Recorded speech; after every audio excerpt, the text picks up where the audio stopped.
Labas vakaras, mėly Šiaulių televizijos žiūrovai. Su jumis ir vėl kaip įprasta, informacinė laida Mes gydome Šiaulių ligoninėje. Artėja gražių švenčių šventinis maratonas. Todėl šiandien kalbėsime apie apsinuodijimą maistu ir apsinuodijimą alkoholiu. Šiandien kalbinsime Respublikinės Šiaulių ligoninės infekcinių ligų gydytoją gerbiamą Algimantą Baublį ir nefrologijos toksikologijos gydytoją Silviją Sagatienę. Artėja pačios gražiausios metų šventės. Tai kūčios, kalėdos, naujieji metai. Visi sėsime prie šventinių stalų, ant kurių tikrai aš nebejoju, bus labai daug maisto. Todėl šiandien labai norėčiau pakalbinti gerbiamą infekcinių ligų gydytoją Algimantą Baublį apie tai, kaip galima persivalgyti ar apsinuodyti maistu. Taip, iš tikrųjų, kūčios tai yra metinė šventė, kurią švenčia turbūt ir tikintis, galbūt ir prijaučiantis tikintiesiems. Tie mūsų 12 patiekalų, kurių turėtų būti ne mažiau, o galbūt ir daugiau, visada priverčia žmonės valgyti tiek, kad viską paragauti, o beragaujant, kai viskas skanu, kartais ir persistengiama, prisivalgoma tiek, kad ant rytojos reikėtų gal ir skrandį plauti. Labai graži būdavo tradicija, dar tarybiniais metais ne visi švęsdavo, ne visi drįsdavo tą pasakyti, kad švenčia, kad praeitų visą laiką, o tik buvo nesenai šnekėta apie alkoholio vartojimą, dabar kūčių metu tampa ir net alkoholis įprastinis dalykas. Taigi kūčios tokia šventė, pavadinkime įžanga į kalėdas arba žingsnis iki kalėdų, kad alkoholio vartoti būdavo nevalia ir dabar nereikėtų to daryti. O aplamai kūčių stalas yra labai įvairaus asortimento stalas, pradedant nuo silkės, baigiant saldžiaisiais patiekalais, taigi nebūtinai viską reikėtų ir išragauti turbūt. Tai daktare, sakykit, kaip reiktų elgtis? Pirmą pakalbėsime apie persivalgymą. Sėdėjom prie kūčių stalo, daug valgėme, daug visko ragavome, kaip jūs minėjote, ir jaučiamės, kad esame persivalgę. Ar yra kažkokie būdai, kas palengvintų mums visą šitą? Taip, be abejo, visą laiką, kai ruošiesi, kad teks sėdėti prie gausaus valgiais apkrauto stalo, reikėtų pasimti galbūt ir įsidėti kišenę fermentų, kurie padeda virškinimui. Tai galėtų būti ir pangrolis, ar kreonas, ir pankretinas, ar kas nors iš tų, kad paimta tabletė kartais truputėlį palengvina. Bet pats geriausias būdas nebejotinai yra valgyti tiek, kad dar norėtųsi valgyti, o ne pajusti perteklių, kad jau nebetelpa. Daktare, pakalbėkime apie apsinuodijimą maistu. Apsinuodijimas maistu yra paprastas ir infekcinis. Iki kiek skaitosi tas apsinuodijimas paprastas? Jeigu tai buvo persivalgymas eilinis, paprastai žmogui galėtų būti labai įvairūs nevirškinimo epizodai, pasireiškinti sunkumu, po duobute, sakykime, pilvo plote, veržimas, nemalonus jutimai, sakykime, pilvo pūtimas ir taip toliau. O jau jeigu kalbėti apie maisto toksinę infekciją, jau visada būna temperatūros pakilimas su šaltkrėčiu, su pakitimais uždegiminiais kraujuje ir panašiai. Taigi kalbėti, jeigu jau apie infekcinės ligas, tai turėtų būti galbūt kalbama po kūčių, likučiai, kuriuos mes kartais valgome gerokai dar ilgai, nes prisigaminame tiek, kad nesugebam vienu metu prie vienu prisėdimu viską suvalgyti. Tai tie gendantis produktai, kai kurie galėtų būti bent jau greitai realizuojami, aišku, vėlgi kartojant tą patį nepersivalgant. Sakykite, daktare, o kokia būtų ta pirmoji pagalba apsinuodijus maistu? Jeigu tai bakterinės kilmės apsinuodimas su temperatūros pakilimu ir panašiai, tai be abejonės reikėtų kreiptis turbūt į gydytojus. Pirmiausia, pirmoji instancija yra šeimos gydytojas, kuris nusprendžia, ką toliau daryti esamam ligoniui su esama klinikinė išraiška, o jeigu jau ligonis nebesugeba nueiti pas gydytoją, tokiu atveju kviestis greitąją pagalbą reikėtų vis tiek. Jeigu tai, sakykime, šviežias apsinuodijimas maistu ar netgi, sakykime, maisto toksinė infekcija, vis tiek reikėtų išplauti skrandį. Ta daro geriausiai gydytojai dirbantis klinicistai. Daktare, gal galėtumėte įvardinti, ar tiesiog yra kažkokių specifinių maisto produktų, nuo kurių žmonės galėtų apsinuodyti dažniau? Gal tai būtų kažkokie išskirtiniai produktai? Aš turėčiau pasakyti tokį paprastą dalyką, kad įprastinis valgys prie stalo kūčių vakare yra silkė įvairiausiam pavydale. Ir su grybais, ir su burokėliais, ir su pupelėm.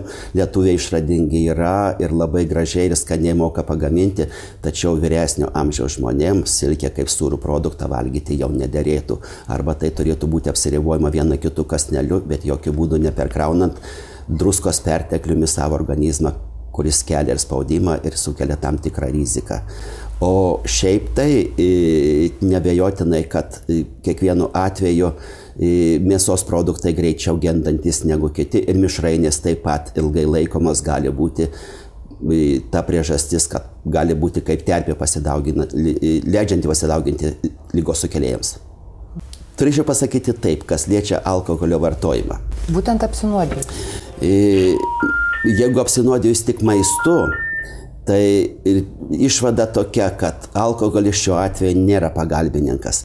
Jeigu buvo ir valgyta, ir gerta, tai sunku pasakyti, ar čia alkoholis buvo kalčiausias, jeigu perdozuota, ar čia maisto produktas buvo kalčiausias. Dažniausiai būna ir tas sumoje, ir dažniausiai pagrindinis kaltininkas lieka alkoholis. Daktare, ar tenka turėti tokius pacientus, kurie yra apsinuodiję maistu, būtent šituo, kuris yra šaldytas, po to vėlgi atšildytas ir vėl užšaldytas? Tai žuvies produktai, kažkokie tai jūros gėrybės. Taip, jeigu kalbėt apie grinai jūros gėrybės, tai įvairūs geldeliniai, sakykime, krevetės, krabai ir taip toliau. Praktiškai tokių ligonių nepasitaikė, tačiau jeigu bet koks produktas jūros gėrybių pavydale yra pakankamai termiškai apdorotas, tikimybė užsikrėsti ir susirgti arba persivalgius susirgti, jie pakankamai yra turintis kainą, tai manau, kad tokių žmonių persivalgančių ar netinkamai apruošančių tuos produktus pasitaiko labai retai, o ir turbūt kaip gurmanai, tie, kurie valgo būtent tos produktus, dažniausiai vartoja nedideliais kiekiais. Nebuvo tokių.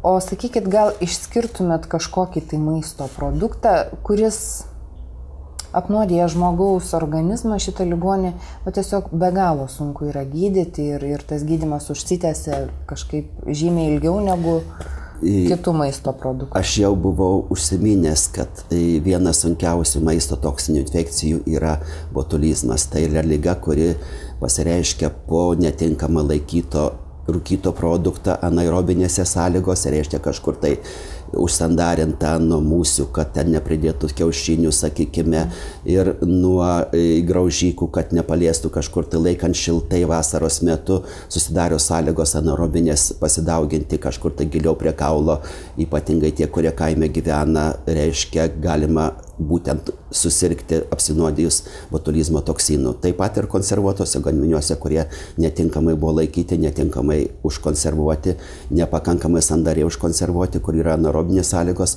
ir visos galimybės yra būtent apsinuodinti tuo toksinu ir pasireiškia čia jau ryškiais visai kitokiais simptomais, ne viduriavimo, kuris gali būti tik pirmą ligos dieną, kokį vieną kitą kartą, o neurologiniais simptomais, reiškia dvejinės akyse, didelis sausumas burnoje, pilvo pūtimas, sutrikusi kalba, sutrikęs matymas, mato lyg per dūmus, tokie žmonės ir tų žmonių gydymas ilgai užtrunka ir gana sudėtingas ir netgi pavojingas gyvybei. Ar išgelbstite tokius žmonės? Mes savo skyriuje esame per mano ilgą darbinės veiklos laikotarpį, tokių ligonių turėjom gal kokį 10-15. Mirusių nepasitaikė, bet vienas žmogus, aktorius, sirgo labai sunkiai, 10 parų išgulėjo reanimacijos skyriuje ir tik dėka intensyvios terapijos, įvairaus profilio specialistų konsultacijų ir gydymo be abejo pavyko pagydyti, bet jisai turbūt prisiminė visą gyvenimą. Žvėriena. Dabar tikrai yra populiaru turėti vyrą medžiotoją, kuris tikrai parneša ir šernienos, ir kažkokių kitokių mėsyčių. Kaip jūs žiūrite į visus šitos gaminius? Turbūt pati pavojingiausia mėsa, kuris pakankamai skani, bet sukelia didelę riziką, tai yra šerniena. Galima užsikrėsti trichineliozę. Kitos žolėdžių gyvūnų rūšys, sakykime, iš tikrųjų pavojaus didelio nekelia. Jeigu jau pagamintos dešros, sakykime, su šerniena, kartais maišant su kiauliena, kad ir tikrinta dešra, rūkytą produktą ir nevirtą valgyti būtų labai labai rizikinga. Nes trichineliozė yra pakankamai sunki liga, pasireiškianti viso organizmo intoksikacija, temperatūros pakilimu, labai ryškiais pokyčiais kraujuje, sukelianti tam tikrų pavojų, netgi pavojų gyvybei. Vienas atvejis mano praeityje pasibaigęs yra ir mirtimi. Jaunas žmogus, kuris jau sirgdamas trichineliozę, karščiavo ir toliau valgė tą dešrą, kuri buvo užkrėsta trichinelomis. Taigi, iš tikrųjų, trichineliozė, nežiūrint, kad buvo tikrinta, niekada 100% garantijos joks veterinarinės tarnybos laborantas negalės užtikrinti, kad tai tikrai su garantija tą šerną galima valgyti, nepakankamai termiškai apdorojus. Dešrų nerekomenduočiau daryti iš šernienos jokių būdų. O jeigu jau mes gaminam su rizika tam tikra, tai reikėtų labai labai ilgai troškinti, kokias 4 valandas, pavyzdžiui, nedidelio šerniuko kumpį, tada tokiu atveju jau tikrai bus garantija, kad mes jau nesusirgsim. Ir daktare, dar gal trumpai galėtumėte pasakyti, kas tai per susirgimas yra salmoneliozė? Taip, tai maisto toksinių infekcijų grupė priskiriama liga, sukėlėjai salmonelos, kurių gausu yra mūsų valgomų mėsos produktų, iki tol gyvų, sakykime, paukščių, o taip pat ir žolėdžių gyvūnų žarnyne, pažeidus žarnos vientisumą, užkrečiamas maisto produktas ir jeigu tinkamos sąlygos, jis pasidaugina, pavadinkime, šilumoje laikomas ir taip toliau. Ir tada tokį produktą netinkamai termiškai apdorotą valgant, galima susirgti salmoneliozę. O salmoneliozė taip pat pakankamai rimta liga, kartais eina netgi su pykinimu, vėmimu, viduriavimu, net kraujospūdžio kritimu. Taigi kartais žmogus atvykstantis jau būna ir su inkstų funkcijos nepakankamu, nes jeigu pabūna kurį laiką su kritusiu spaudimu, reiškia, ir inkstai nebeatlieko savo funkcijos. Reiškia, nuo labai sėkmingai valgyto skanaus produkto galima susirgti labai sunkia ir nedėkinga liga, kuri tam tikrą prasme sukelia nerimą ir netgi gydantiem gydytojam.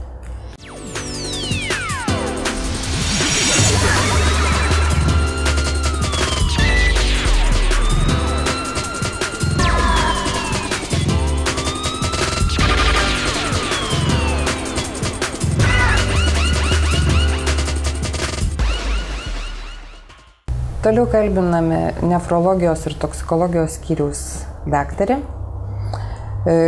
gydytoja, klinikinė toksikologė Silvija Sakatienė.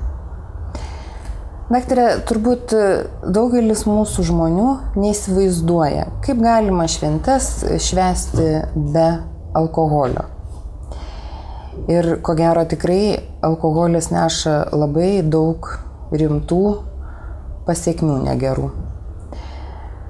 Tai sakykite, ar visi žmonės, pradėkim klausimu, ar visi žmonės toleruoja alkoholį? Negaliu pasakyti, kad visų žmonių tolerancija alkoholiui yra vienoda. Jautriausi žmonės vis dėlto yra vaikai, moteris. Jiems reikia nedidelių ir dozių, ir priklausomybės jiems išsivysto daug greičiau negu, sakysim, vyrams. Amžius turi įtakos irgi taip pat. Prigimtiniai dalykai. Yra žmonės iš tikrųjų, turėdami genetinį defektą, kai visiškai netoleruoja alkoholio. Tai jie greičiau ir pasigeria, ir priklausomybė išsivysto jiems labai greit. Sakykite, daktarė, o kaip teisingai reiktų vartoti alkoholį, jeigu mes jau jį nusprendėme vartoti, ateina šventinis periodas didžiulis, ką jūs patartumėte? Iš Šiaip tokio recepto nėra. Iš tikrųjų, alkoholį reikėtų vartoti labai protingai ir saikingai. Paminėkite, kokie yra pagrindiniai apsinuodijimo alkoholiu požymiai? Pykins, žmogus vems. Jūs visi esate matę gerokai pasigėrusi žmogų, tai jisai gali būti ir apsišlapinęs, ir gali būti pilvo skausmai, gali būti ir viduriavimas. Aišku, viskas priklauso nuo to, kiek alkoholio išgerta ir kokios alkoholio vartojimo trukmės, sakyčiau, yra. Ir dar priklauso viskas nuo to, ar žmogus pavalgęs, ar pailsėjęs, ar jisai miegojęs, ar nemiegojęs. Labai daug visokių faktorių turi įtakos iš tikrųjų ir apsinuodimai. Tai va, bet jeigu žmogus ištisai vemia, negali net vandens išgerti, tai jau tikrai, sakyčiau, skubiai važiuoti į priėmimo skyrių ir kreiptis pas gydytojus, nes jau patys savo tikrai nebegalėsite padėti. O sakykite, prašau, kada reikėtų įvertinti šitą būklę, kada jau būtina kreiptis į medikus? Tai kaip minėjau, jeigu pykina, ištisai vemiate, jeigu atsiranda epilepsija, jeigu atsiranda aukštas kraujospūdis, kurio patys negalite sureguliuoti vaistais, kuriuos anksčiau naudojote, jeigu skauda pilvą, jeigu viduriuojate, tai tada būtina kreiptis jau pas medikus. Kokiais būdais gydote pas save skyriuje, ten, kur jūs dirbate, visus šituos, jeigu galima teikti, kad tai yra pacientai, ar tai yra liga ir kaip ją gydote? Tai apsinuodimas alkoholiu be abejo yra ūmi, yra būtina, net priskirta prie būtinos pagalbos, nes nesuteikus šitos pagalbos žmogus gali iš tikrųjų ir žūti, ir daug tokių žmonių žūna, sakysim, aspiravę. Tai yra įkvėpę savo vėmalų arba įkvėpavimo takus arba sustojus kvėpavimo centrui. Tai pačios grėsmingiausios būklės arba užsitęsus epilepsijai. Tai čia jau būtina kreiptis. Kaip gydoma, tai jeigu žmogus apsinuodijęs, tai įvertinami yra tyrimai ir pagal tyrimų įvertinimą skiriamos yra infuzijos, vitaminai ir visos kitos simptominės priemonės. Šiaip kažkokių tai agresyvių hemodializės procedūrų tai mes neatliekam ir jų nereikia, nes alkoholis organizme gana greitai skaldosi, yra greitai išvedamas iš organizmo. Minėjote, daktarė, kad kartais gali apsinuodijimas alkoholiu baigtis mirtimi. Ar dažnai yra aplamai, ar būna tokių dalykų, kad yra pažeidžiami kažkokie tai žmogaus vidaus organai? Būna, bet būna tada, jeigu jau yra kažkokios anksčiau buvusios senos ligos ir alkoholis tas ligas dar pablogina. Sergantiems, sakysim, kepenų cirozę, diabetikams, turintiems kažkokių potrauminių ligų simptomų, ypatingai po galvos sužalojimo. O šiaip mirtis dažniausiai alkoholis tiesiogiai mirtį sukelia slopindamas kvėpavimo centrą. Gerbiama daktarė, turbūt vėlgi ne vienas iš žiūrovų yra po gražių švenčių patyręs tokius nemalonius jausmus kaip pagirios. Vieni jų vartoja daug skysčių, vaikšto gryname ore, tuo viskas ir baigėsi. Jeigu nesibaigia visas šitas procesas, nepadeda visi mano tie paminėti dalykai, ką reikia žmogui toliau daryti? Pirmiausiai nustoti gerti, antra vartoti daug skysčių, trečia vitaminai ir geras miegas. Sakykite, ar teisinga pagirias gydyti alkoholiu? Kaip nuo senų senovės yra kartais girdima, kad žmonės vieni kitiems sako, tu išgerk ir tau palengvės. Žinote, toksikologijoje šita taisyklė tikrai yra neteisinga, nuo ko susirgai, tuo ir gydykis negalioja. Toksikologai būklę vertina taip. Jeigu pagirių metu išgėrus alkoholio savijauta pagerėja, tai turi susirūpinti, nes jau esi alkoholikas. Tada jau reikia gydyti priklausomybę. O normaliam žmogui, nealkoholikui, alkoholio išgėrus tikrai nepagerės. Gydytis reikia sveiku maistu, skysčiais. Sakykite, prašau, kur galima paskambinti ir kur girdėjom apart priėmimo skyriaus, kur galima žmonėm kreiptis, kai jie yra apsinuodiję alkoholiu? Jeigu žmonėms kyla bet koks įtarimas, kad jis galėjo apsinuodyti ne tik alkoholiu, bet ir kita toksinė medžiaga, tai pas mus veikia apsinuodijimo informacijos centras ir šie telefonai visur yra skelbiami ir veikia visą parą. Ir tikrai bet kada galite paskambinti ir sužinosite visą išsame informaciją apie tą toksinę medžiagą, ką daryti, kaip gydytis ir ar tikrai reikia kreiptis pas medikus ir ieškoti specialios pagalbos, ar galima apsieiti naminę priemonę.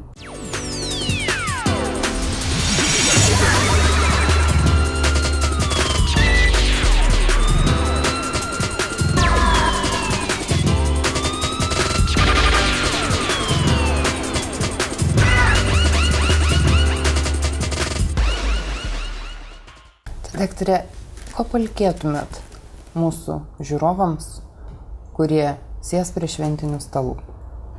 Labai gražios šventės, vieną kartą metuose tik tai būna.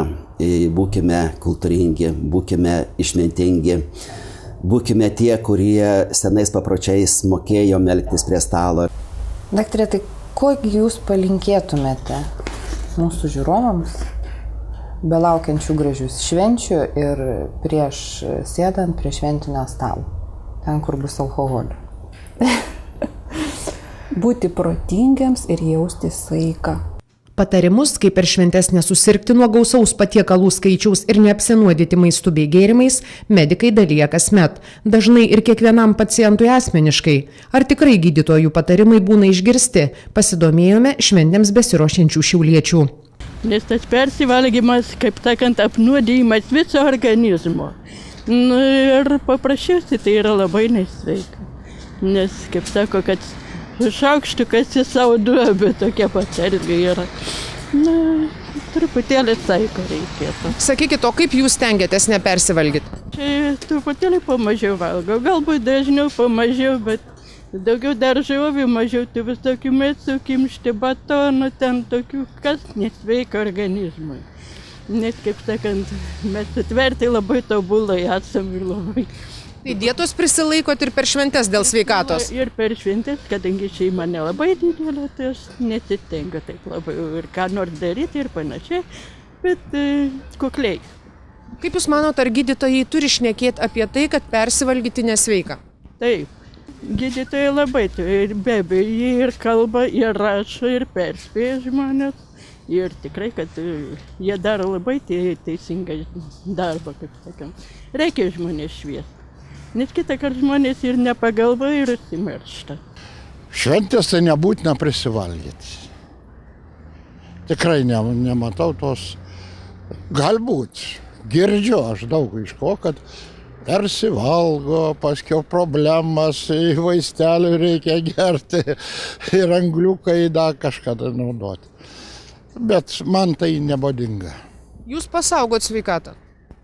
Nežinau, kiek čia pasaugau, net jau 75 metai eina. Saikas į sveikatą? Ne, tai būtiniausia. Kas per daug, tas yra blogai. Gerk per daug vandens, tai bus blogai. Gydytojai labai dabar dažnai šneka, kad per šventes reikėtų saikingai valgyti, prisilaikyti nuo kai kurio maisto, nuo jo gausos. Ar teisingai daro? Absoliučiai teisingai. Absoliučiai. Net ir per šventes stengiatės prisilaikyti dietos? Taip, aš iš viso stengiuosi kuo mažiau valgyti, taip kad pagal mano sveikatą valgau prisilaikydama. Net per šventes? O per šventes irgi, taip normaliai, vienu žodžiu. Kiek kiek leidžia skrandis. Šitą tik tai ir viskas. Sakykit, ar gydytojai teisingai daro, įspėdami žmonės, kad maistą reikia vartoti saikingai, ypač per šventes visko gausaus neprivalgyti? Aš kad tikrai teisingai. Nes prisivalgymas tai yra nesveika. Gerą darbą daro gydytojai. Taip, teisingai. Tuo atveju tikrai. Reikalinga dieta. Taip. Po biškį. Net per šventes sveikatą saugot? Taip. Ko stengiatės nevalgyti? Nu, tokių riebių, o daugiau tokių gaivinančių. Ar žinot, kas gresia, jeigu žmogus persivalgo, ypač riebaus maisto, kepto? Nu, tai inkstai kepenis atsisaka. Daugiau ką. Jau nieko, viskas gerai. Kaip Jūs manot, ar gydytojai daro teisingai, įspėdami žmonės prieš šventes, kad maistu nereikėtų piktnaudžiauti, net ir labai skaniu? Labai teisingai.